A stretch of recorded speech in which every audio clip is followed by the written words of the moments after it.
Di ruang sidang yang dipenuhi wartawan dan sorot kamera, Aditya Zoni mendengar tuntutan yang membuat dadanya sesak.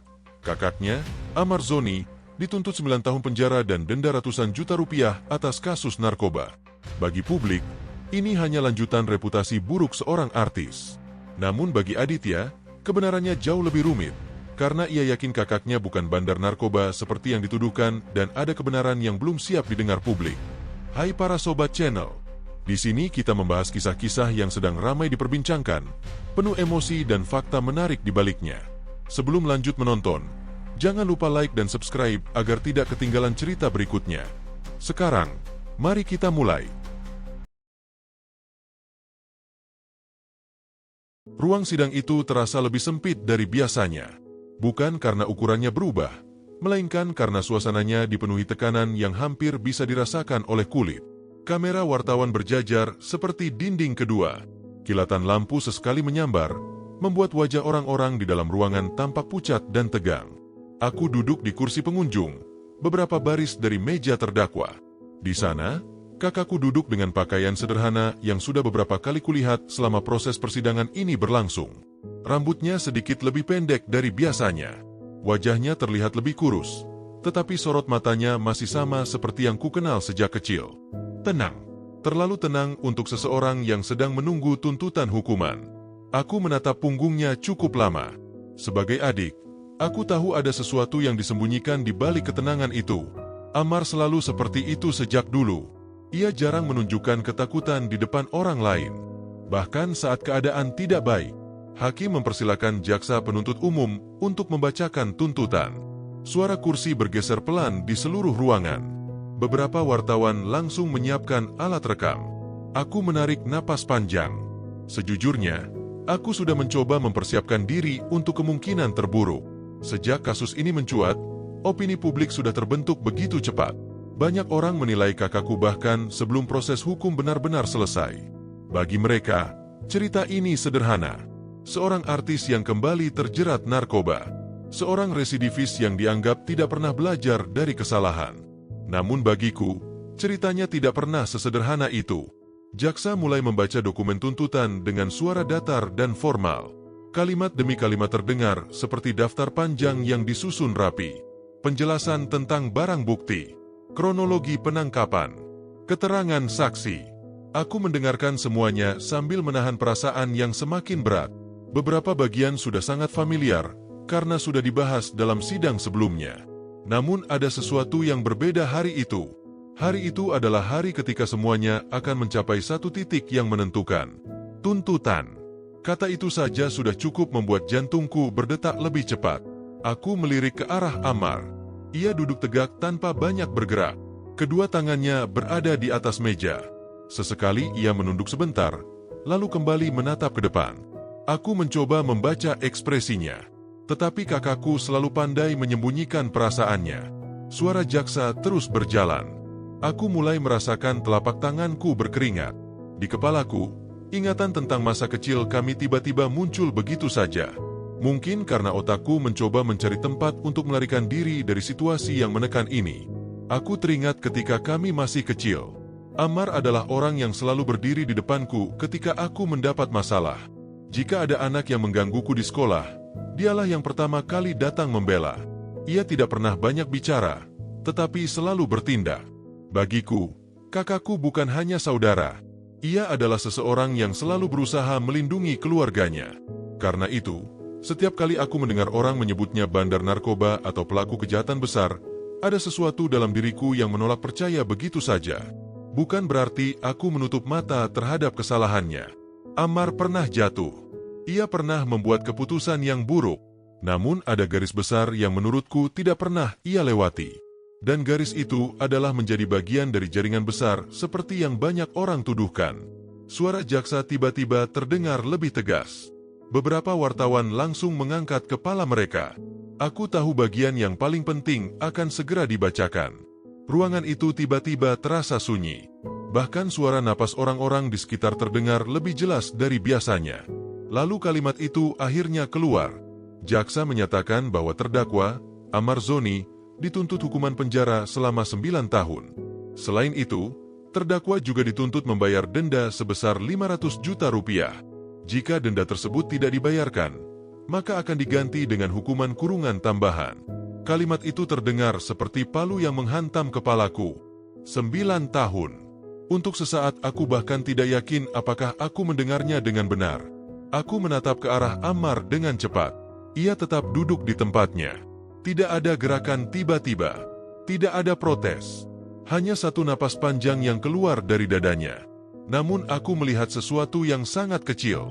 Bahunya turun sedikit, seolah beban yang sangat berat baru saja diletakkan di atasnya. Di sekelilingku, suasana mulai berubah. Beberapa wartawan langsung berbisik satu sama lain. Ada yang mulai mengetik cepat di ponsel mereka. Aku tahu berita itu akan menyebar keluar ruangan hanya dalam hitungan menit.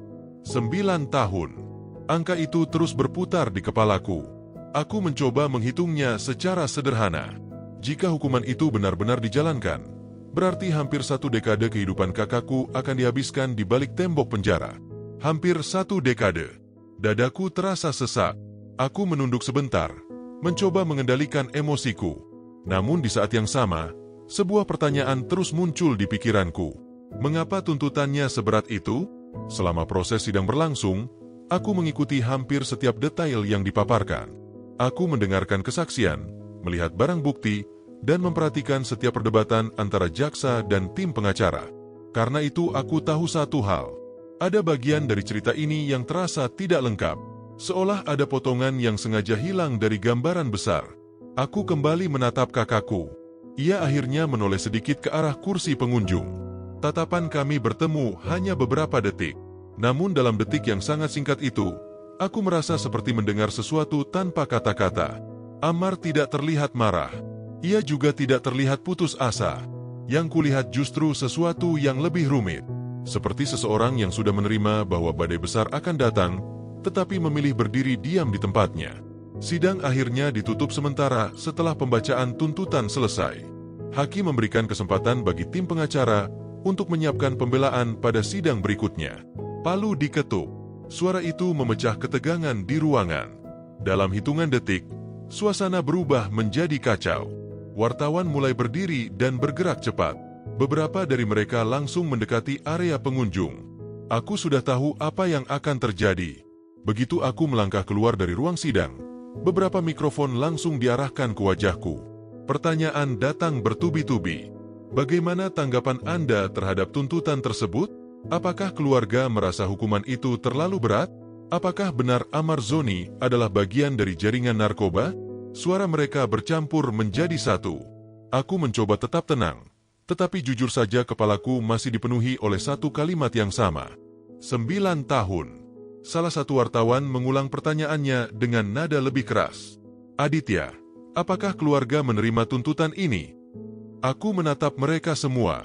Untuk beberapa detik aku tidak menjawab. Bukan karena aku tidak punya kata-kata, melainkan karena ada sesuatu yang sedang berputar di pikiranku. Sebuah ingatan. Beberapa minggu sebelum sidang ini, saat aku datang menjenguk Ammar di ruang tahanan, kami duduk berhadapan di balik meja kecil yang dingin. Tidak banyak waktu yang diberikan untuk berbicara. Namun di akhir pertemuan itu, Ammar mengatakan sesuatu yang sampai sekarang belum bisa kulupakan. Saat itu ia menatapku dengan sangat serius.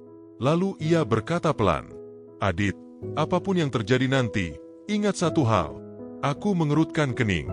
Aku bukan satu-satunya orang dalam cerita ini. Kalimat itu kembali terngiang di kepalaku sekarang. Di tengah kerumunan wartawan yang terus menunggu jawabanku, aku menarik napas dalam. Lalu akhirnya aku berkata dengan suara yang berusaha kutahan agar tetap stabil. Kami sangat terkejut dengan tuntutan ini. Aku berhenti sebentar. Tatapan semua orang tertuju padaku. Tapi ada banyak hal dalam kasus ini yang belum benar-benar dipahami oleh publik. Beberapa wartawan langsung saling berpandangan.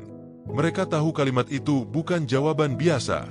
Dan jujur saja, bahkan aku sendiri belum sepenuhnya yakin kemana semua ini akan membawa kami. Namun satu hal mulai terasa jelas di dalam hatiku. Kasus ini mungkin tidak sesederhana yang terlihat di permukaan. Setelah keluar dari ruang sidang hari itu, suara wartawan masih terus mengikuti langkahku seperti gema yang tidak mau berhenti. Mikrofon diarahkan ke wajahku dari segala arah. Pertanyaan mereka saling tumpang tindih. Sebagian bahkan belum selesai diucapkan ketika pertanyaan lain sudah menyusul. Aku tidak menjawab semuanya. Bukan karena tidak ingin berbicara, melainkan karena aku tahu setiap kata yang keluar dari mulutku bisa berubah menjadi berita besar hanya dalam hitungan menit. Dan saat itu, pikiranku masih dipenuhi oleh satu hal yang sama. Kalimat Ammar. Aku bukan satu-satunya orang dalam cerita ini. Semakin kupikirkan, semakin terasa seperti potongan teka-teki yang belum menemukan tempatnya. Aku berjalan menuju mobil dengan kepala penuh pertanyaan. Beberapa anggota keluarga sudah lebih dulu masuk, mencoba menghindari kerumunan media yang semakin ramai. Ketika pintu mobil akhirnya tertutup dan suara di luar meredup, aku baru bisa menghembuskan napas panjang. Rasa lelah tiba-tiba datang sekaligus. Namun justru di saat seperti itulah ingatan tentang pertemuanku dengan Ammar di ruang tahanan beberapa minggu sebelumnya kembali muncul dengan sangat jelas. Hari itu aku datang sendirian. Udara di dalam area tahanan terasa berbeda dari tempat lain. Ada bau logam, udara yang sedikit lembab, dan suara langkah sepatu petugas yang bergema di lorong. Aku sudah beberapa kali datang ke tempat seperti itu selama proses kasus ini berjalan. Namun setiap kali melewati pintu pemeriksaan, perasaanku selalu sama. Ada perasaan berat yang sulit dijelaskan. Petugas akhirnya membawaku ke ruang kunjungan. Ruangan itu sederhana. Hanya ada meja kecil dengan 2 kursi yang saling berhadapan. Beberapa menit kemudian Ammar masuk. Aku langsung berdiri. Melihatnya di tempat seperti itu selalu terasa aneh bagiku. Kakakku yang biasanya muncul di layar televisi, di lokasi syuting, atau di acara publik, kini berjalan pelan dengan pengawasan petugas. Namun ekspresinya tetap sama seperti yang kulihat di ruang sidang tadi. Tenang. Ia duduk di kursi seberangku dan tersenyum tipis. "Apa kabar?" tanyanya pelan.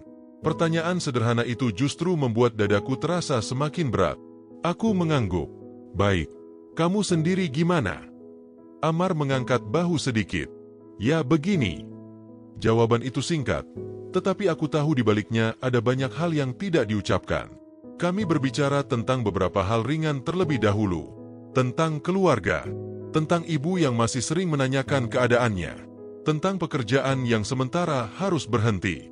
Namun setelah beberapa menit, percakapan kami mulai berubah arah. Aku menatapnya dengan serius. "Mar, aku mau tanya sesuatu." Ia mengangguk pelan, seolah sudah tahu kemana arah pembicaraan ini. "Kasus ini, sebenarnya gimana?" Ammar tidak langsung menjawab. Ia menunduk sebentar. Kedua tangannya saling bertaut di atas meja. "Adit," katanya akhirnya, "gak semua yang kamu dengar di luar itu benar." Aku mengerutkan kening. Kalau begitu ceritanya yang benar seperti apa? Ammar menarik napas panjang sebelum menjawab. "Sebagian memang kesalahanku." Kalimat itu diucapkan tanpa ragu. Itulah salah satu hal yang selalu kuhargai dari kakakku. Jika ia merasa bersalah, ia tidak pernah mencoba bersembunyi di balik alasan yang dibuat-buat. Namun ada sesuatu dalam nada suaranya yang membuatku merasa cerita ini belum selesai. "Apa maksudnya sebagian?" tanyaku. Ammar mengangkat kepalanya dan menatap langsung ke arahku. Tatapannya berbeda dari biasanya. Lebih tajam. Lebih berhati-hati. "Adit," katanya pelan, "kamu pernah merasa ada sesuatu yang terlalu kebetulan?" Aku tidak langsung menjawab. Pertanyaan itu terdengar sederhana, tetapi ada makna yang jauh lebih dalam di baliknya. "Contohnya?" tanyaku. Ammar mencondongkan tubuhnya sedikit ke depan. "Misalnya, kamu datang ke suatu tempat karena diajak seseorang." Aku mengangguk pelan. "Lalu tanpa kamu tahu, tempat itu sudah diawasi sejak lama." Aku mulai memahami arah pembicaraannya. "Dan ketika semuanya terjadi," lanjutnya, "orang yang mengajakmu justru tidak pernah tersentuh sama sekali." Aku menatapnya beberapa detik. "Mar, kamu merasa dijebak?" Ammar tidak menjawab secara langsung. Namun ekspresi di wajahnya sudah cukup untuk memberi petunjuk. Ia mengusap wajahnya pelan, lalu kembali menatapku. "Aku tidak bilang itu jebakan. Tapi banyak hal dalam kasus ini yang terlalu rapi." Aku merasakan sesuatu bergerak di dalam dadaku.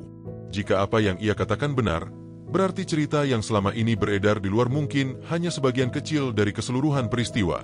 "Siapa orangnya?" tanyaku. Ammar langsung menggeleng. "Tolong jangan tanya itu." Jawabannya datang terlalu cepat, seolah ia sudah menyiapkan penolakan itu sejak awal. Kenapa? Ia menatapku dengan sangat serius. Karena kalau nama itu keluar sekarang, masalahnya bisa jauh lebih besar. Aku mencoba mencerna kata-katanya. Lebih besar dari kasus ini. Ammar mengangguk pelan. Beberapa detik ruangan itu menjadi sangat sunyi. Di luar, suara langkah petugas terdengar samar di lorong. Aku merasa seperti sedang berada di tengah sesuatu yang jauh lebih rumit dari yang kubayangkan. Mar, kataku akhirnya, kalau memang ada orang lain yang terlibat, kenapa kamu tidak bilang saja di persidangan? Ammar tersenyum tipis. Namun senyum itu tidak terlihat seperti senyum orang yang sedang baik-baik saja. Kamu pikir semuanya sesederhana itu? Ia menggeleng perlahan. Ada banyak hal yang tidak bisa diselesaikan hanya dengan menyebut nama seseorang di ruang sidang. Aku mulai merasa frustrasi. Kalau begitu kamu mau bagaimana? Diam saja. Ammar tidak langsung menjawab. Ia menatap meja beberapa detik sebelum akhirnya berkata dengan suara lebih pelan. Adit, aku cuma mau kamu melakukan satu hal. Apa? Jaga keluarga. Jawaban itu membuatku terdiam. Aku serius, lanjutnya. Apapun yang terjadi nanti, pastikan ibu tidak terlalu banyak membaca berita. Pastikan semuanya tetap tenang di rumah. Aku menatapnya dengan bingung. Kenapa kamu bicara seolah semuanya akan jadi lebih buruk? Ammar tidak menjawab pertanyaan itu. Ia hanya menatapku dengan ekspresi yang sulit kuartikan. Kemudian, setelah beberapa detik yang terasa sangat lama, ia akhirnya mengatakan kalimat yang sampai sekarang terus berputar di kepalaku. Adit, aku bukan satu-satunya orang dalam cerita ini. Petugas akhirnya memberi tanda bahwa waktu kunjungan hampir habis. Ammar berdiri dari kursinya. Aku juga ikut berdiri. Untuk beberapa detik kami hanya saling menatap tanpa kata-kata. Sebelum pergi, Ammar menepuk bahuku pelan. Jangan terlalu percaya semua yang kamu lihat di berita. Lalu ia berjalan menuju pintu bersama petugas.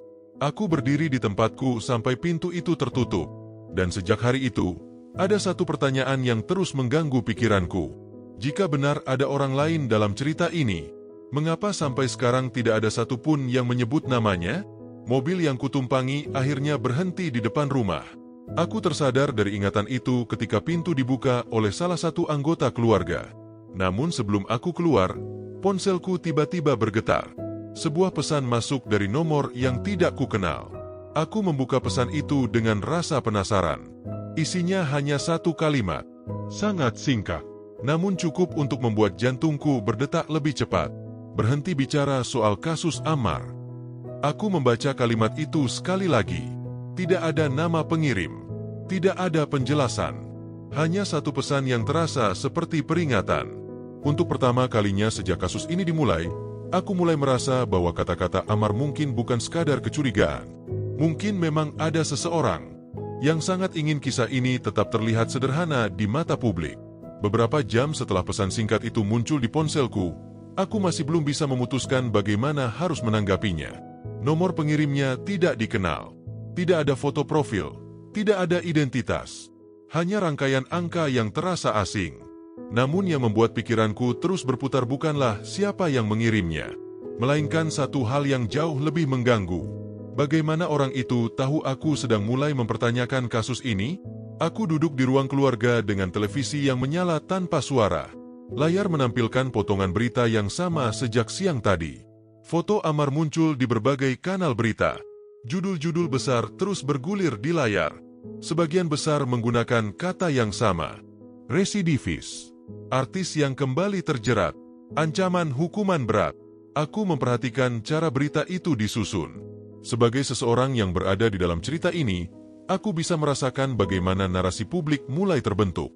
Potongan informasi dipilih, disusun, lalu diulang di berbagai tempat sampai akhirnya menjadi kesimpulan yang dianggap sebagai kebenaran.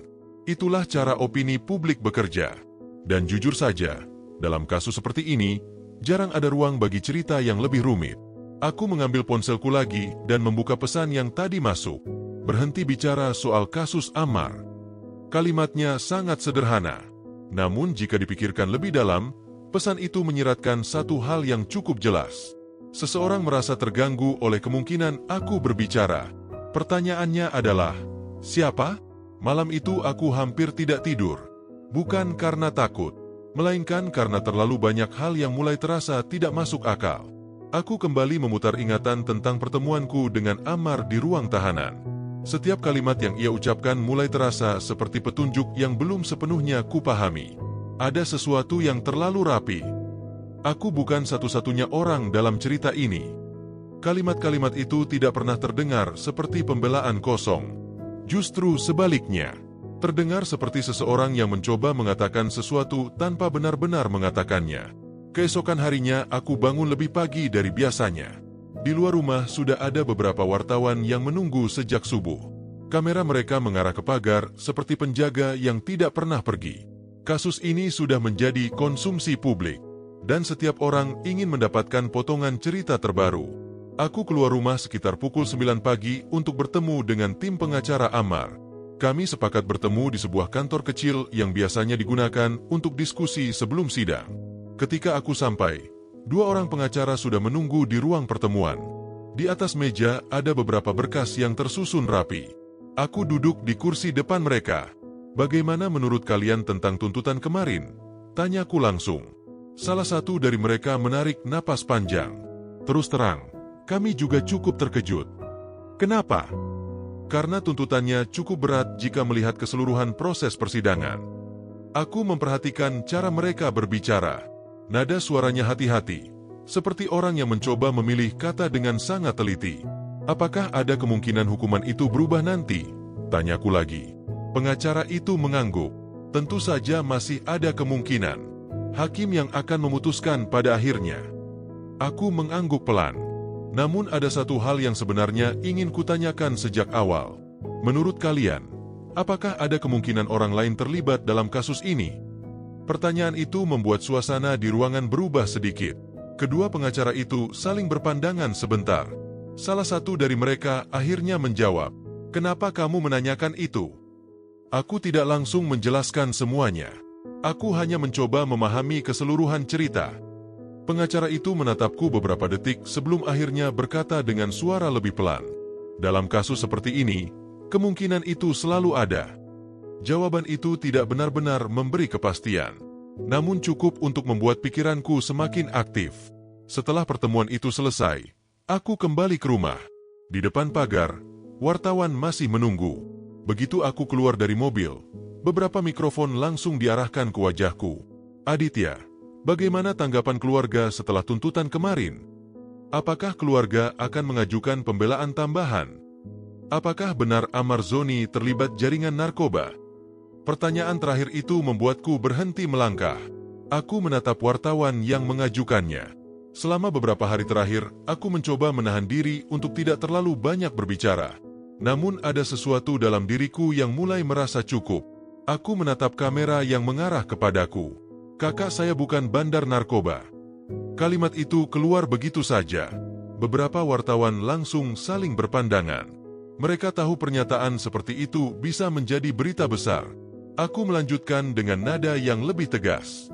Banyak orang di luar sana yang langsung membuat kesimpulan hanya dari potongan informasi. Aku berhenti sebentar, padahal kenyataannya tidak sesederhana itu. Salah satu wartawan segera bertanya, "Maksud Anda ada hal lain di balik kasus ini?" Aku menatapnya beberapa detik. Kalimat Ammar kembali terngiang di kepalaku. Aku bukan satu-satunya orang dalam cerita ini. Aku akhirnya menjawab dengan hati-hati. Ada banyak hal yang belum diketahui publik.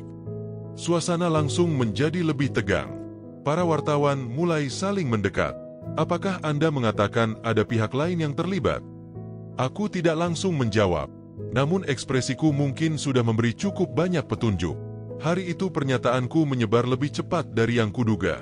Potongan wawancara itu muncul di berbagai media sosial hanya dalam beberapa jam.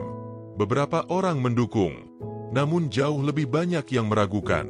Sebagian komentar bahkan terdengar sangat keras. Ada yang menuduhku hanya mencoba membela kakak sendiri. Ada yang mengatakan keluarga kami sedang mencari alasan. Aku membaca semuanya dengan perasaan campur aduk. Namun menjelang malam, sesuatu terjadi yang membuat situasinya berubah lebih jauh.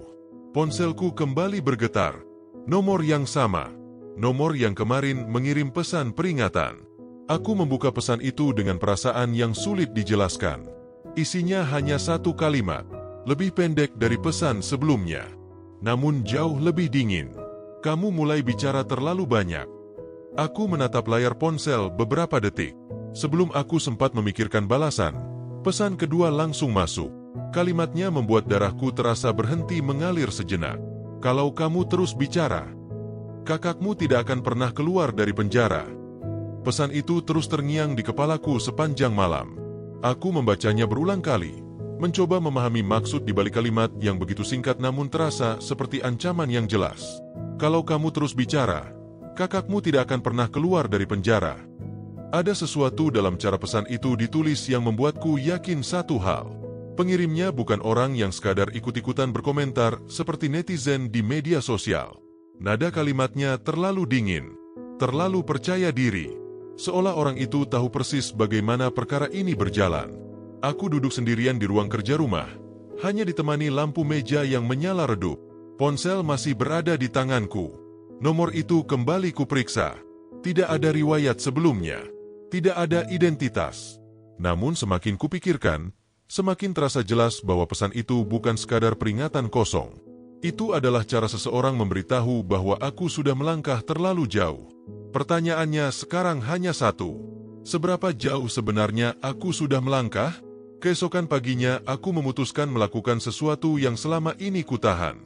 Aku kembali menemui tim pengacara Ammar. Kali ini bukan sekadar membahas sidang berikutnya. Aku ingin mengetahui sesuatu yang lebih dalam. Kami bertemu di ruangan yang sama seperti sebelumnya. Meja kayu panjang itu masih dipenuhi berkas dan catatan persidangan. Begitu duduk, aku langsung mengeluarkan ponsel dari sakuku. Ada yang perlu kalian lihat, kataku. Aku menunjukkan pesan yang kuterima. Kedua pengacara itu membaca layar ponselku dengan ekspresi serius. Salah satu dari mereka menghela napas pelan. Sejak kapan kamu menerima pesan ini? Kemarin malam. Tapi nomor ini sudah mengirim pesan sejak sehari sebelumnya. Ruangan itu menjadi hening beberapa detik. Pengacara yang duduk di sebelah kiri akhirnya berbicara. Ini bukan hal yang biasa. Aku menatapnya. Maksudnya, dalam kasus besar, tekanan seperti ini kadang memang muncul, tapi biasanya datang dari opini publik, bukan dari pesan langsung seperti ini. Aku bersandar di kursi. Jadi menurut kalian ini ancaman? Ia tidak langsung menjawab, namun cara ia menatap layar ponselku sudah cukup memberi gambaran. Kami tidak bisa memastikan siapa pengirimnya, katanya akhirnya. Tapi jelas orang ini tidak ingin kamu membuka sesuatu. Kalimat itu membuat pikiranku langsung kembali ke percakapan terakhir dengan Ammar. Tentang orang lain yang mungkin terlibat. Tentang sesuatu yang terlalu rapi. Aku memandang kedua pengacara itu dengan serius. Jika memang ada orang lain dalam kasus ini, apakah mungkin nama itu belum pernah disebut di persidangan? Pertanyaan itu membuat mereka kembali saling berpandangan. Kali ini suasananya terasa lebih berat. Salah satu dari mereka akhirnya berkata pelan. Dalam proses hukum, yang dibahas adalah apa yang bisa dibuktikan. Bukan selalu apa yang sebenarnya terjadi. Kalimat itu menggantung di udara. Aku memahami maksudnya. Ada perbedaan besar antara kebenaran dan apa yang bisa dibuktikan di ruang sidang. Setelah pertemuan itu selesai, aku kembali pulang dengan perasaan yang semakin rumit. Kasus ini mulai terasa seperti lorong panjang yang penuh pintu tertutup. Setiap kali aku mencoba membuka satu pintu, selalu ada sesuatu yang menghalanginya. Namun satu hal mulai menjadi jelas. Seseorang tidak ingin cerita ini berkembang lebih jauh. Dan itu berarti mungkin memang ada sesuatu yang layak disembunyikan. Beberapa hari kemudian, aku kembali berdiri di depan wartawan. Kali ini bukan karena mereka menunggu di depan rumah, melainkan karena aku sendiri yang memutuskan untuk berbicara. Konferensi pers kecil itu diadakan di halaman kantor pengacara. Tidak ada panggung besar, hanya beberapa kursi, meja kecil, dan kamera dari berbagai media yang sudah bersiap. Aku berdiri di depan mereka dengan perasaan yang tidak sepenuhnya tenang. Namun aku tahu jika aku terus diam, cerita yang beredar di luar tidak akan pernah berubah. Salah satu wartawan mengangkat tangan. Aditya, apakah Anda ingin memberikan pernyataan terkait tuntutan terhadap Ammar Zoni? Aku mengangguk pelan. Saya hanya ingin menyampaikan satu hal. Aku berhenti sebentar, menatap barisan kamera di depanku. Kasus yang menimpa kakak saya tidak sesederhana yang terlihat. Beberapa wartawan langsung mulai mencatat. Ada banyak hal yang belum diketahui publik. Suara kamera mulai terdengar lebih sering. Salah satu wartawan bertanya dengan cepat, "Apakah Anda mengatakan ada orang lain yang terlibat?" Aku menarik napas panjang. Kalimat Amar kembali muncul di kepalaku. Aku tahu jika aku melangkah lebih jauh, konsekuensinya bisa sangat besar. Namun jika aku terus menutup semuanya, cerita ini mungkin tidak akan pernah berubah. Aku akhirnya berkata dengan suara lebih pelan. Ada beberapa hal dalam kasus ini yang membuat kami mempertanyakan banyak hal. Misalnya, aku menatap wartawan itu. Misalnya, bagaimana seseorang bisa berada di tempat tertentu pada waktu yang sangat tepat. Ruangan itu menjadi sangat hening. Aku bisa merasakan semua orang menunggu kalimat berikutnya. Ada orang yang seharusnya juga menjelaskan beberapa hal. Lanjutku. Beberapa wartawan langsung bergerak lebih dekat. "Siapa orang itu?" tanya seseorang dari belakang. Aku membuka mulut untuk menjawab. Nama itu sudah hampir keluar dari pikiranku. Namun sebelum aku mengucapkannya, tangan seseorang tiba-tiba menyentuh lenganku. Aku menoleh. Pengacara Amar berdiri di sampingku. Ia menggeleng sangat pelan. Isyarat itu cukup jelas. Aku menutup mulutku kembali. Beberapa wartawan terlihat kecewa. Namun mereka masih menunggu. Aku akhirnya mengakhiri kalimatku dengan cara yang lebih hati-hati. Kami hanya berharap seluruh fakta dalam kasus ini bisa muncul dengan jelas. Konferensi pers itu selesai tidak lama kemudian. Namun efeknya langsung terasa. Pernyataanku kembali menyebar di berbagai media. Beberapa orang mulai berspekulasi. Ada yang mencoba menebak siapa orang lain yang kumaksud. Namun malam itu, sesuatu terjadi yang membuat semuanya terasa semakin berat. Aku kembali menerima kabar dari dalam tahanan. Amar meminta bertemu. Ketika akhirnya aku duduk berhadapan dengannya di ruang kunjungan, ia menatapku cukup lama sebelum berbicara. "Adit, aku dengar kamu mulai bicara di media." Aku mengangguk pelan. Aku cuma mencoba menjelaskan sedikit. Amar menghela napas panjang. "Aku tahu niatmu baik." Ia menunduk sebentar sebelum melanjutkan. "Tapi ada satu hal yang harus kamu lakukan." Aku mengerutkan kening. "Apa?" Amar mengangkat kepalanya dan menatap langsung ke arahku. "Kamu harus berhenti." Kalimat itu membuatku terdiam. "Kenapa?" Beberapa detik Amar tidak menjawab. Lalu akhirnya ia berkata dengan suara yang jauh lebih pelan dari sebelumnya. "Karena kalau semuanya benar-benar terbuka." Ia berhenti sejenak. Tatapannya berubah menjadi sangat serius. "Bukan cuma aku yang akan hancur." Kalimat Amar sore itu tidak pernah benar-benar meninggalkan pikiranku. "Bukan cuma aku yang akan hancur." Sejak keluar dari ruang kunjungan tahanan, kata-kata itu terus berputar seperti rekaman yang diputar berulang. Aku mencoba menguraikannya dengan cara paling rasional, seperti seseorang yang sedang meneliti sebuah perkara yang belum selesai. Jika benar ada sesuatu yang jauh lebih besar di balik kasus ini, maka sikap Amar mulai masuk akal. Ia tidak terlihat seperti orang yang sedang berusaha membersihkan nama dengan segala cara. Justru sebaliknya, ia seperti seseorang yang sengaja menahan diri. Seseorang yang tahu terlalu banyak, tetapi memilih tidak membuka semuanya. Malam itu aku duduk di mobil cukup lama sebelum benar-benar pulang ke rumah. Lampu jalan memantul di kaca depan, sementara pikiranku terus menyusun potongan peristiwa yang selama ini terasa terpisah. Pertama, percakapan Amar di ruang tahanan. Tentang seseorang yang mengajaknya ke tempat tertentu. Tentang situasi yang menurutnya terlalu kebetulan. Kedua, pesan misterius yang datang dari nomor tidak dikenal. Peringatan agar aku berhenti berbicara. Dan yang ketiga, reaksi Amar sendiri ketika aku mulai membuka kemungkinan adanya orang lain yang terlibat. Ia justru memintaku berhenti. Bukan karena marah. Bukan juga karena takut pada proses hukum. Tetapi karena ia tahu sesuatu yang tidak ku ketahui. Aku akhirnya menyalakan mesin mobil dan kembali ke rumah. Di depan pagar, beberapa wartawan masih berjaga seperti biasanya. Kasus ini sudah menjadi cerita yang terus berkembang di media. Setiap pernyataan kecil bisa berubah menjadi berita besar. Namun malam itu aku tidak berhenti untuk menjawab pertanyaan mereka. Aku hanya masuk ke rumah dengan langkah cepat. Di ruang tamu, televisi kembali menampilkan berita yang sama. Foto Ammar muncul di layar dengan tulisan besar yang membahas tuntutan hukuman penjara yang diajukan jaksa. Komentator di televisi mulai membahas kemungkinan putusan hakim. Sebagian mengatakan hukuman itu mungkin akan diperingan. Sebagian lain justru berpendapat tuntutan itu sudah tepat. Aku mematikan televisi. Suara di ruangan itu langsung menghilang, digantikan oleh keheningan yang terasa lebih jujur. Aku duduk di sofa dan kembali membuka ponselku. Nomor yang mengirim pesan ancaman itu masih tersimpan. Aku menatapnya cukup lama.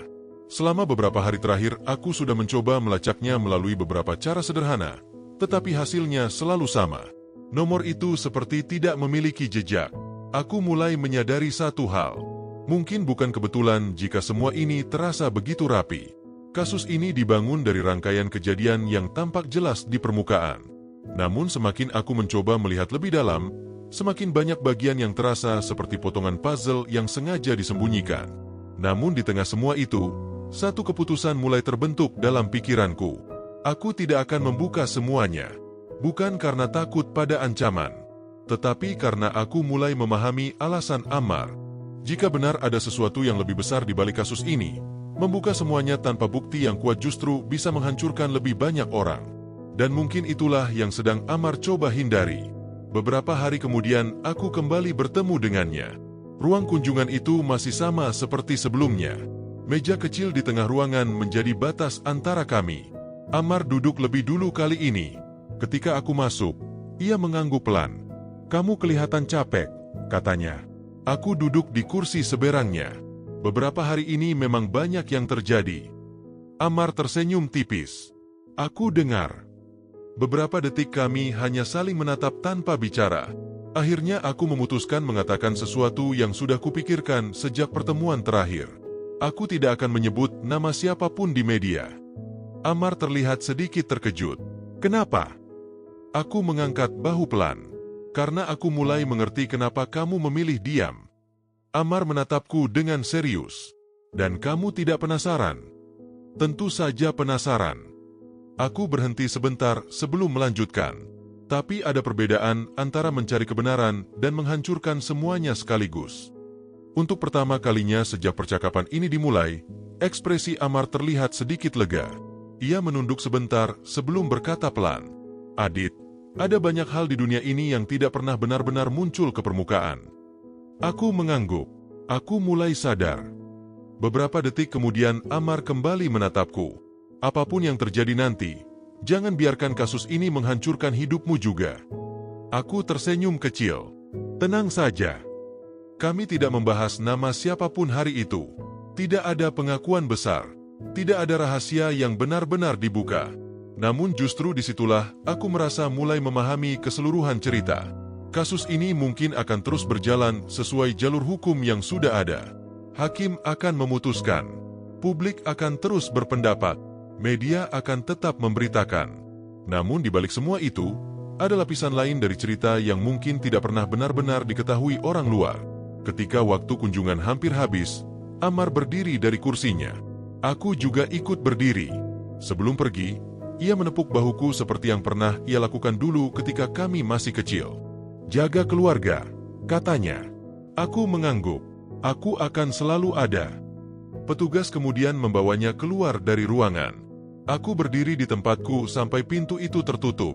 Dan untuk pertama kalinya sejak kasus ini dimulai, pikiranku terasa sedikit lebih tenang. Bukan karena semua pertanyaan sudah terjawab, melainkan karena aku akhirnya memahami satu hal. Tidak semua kebenaran harus diucapkan keras-keras agar tetap menjadi kebenaran. Kadang, kebenaran hanya perlu dijaga. Sampai suatu hari nanti waktunya benar-benar tiba untuk muncul ke permukaan.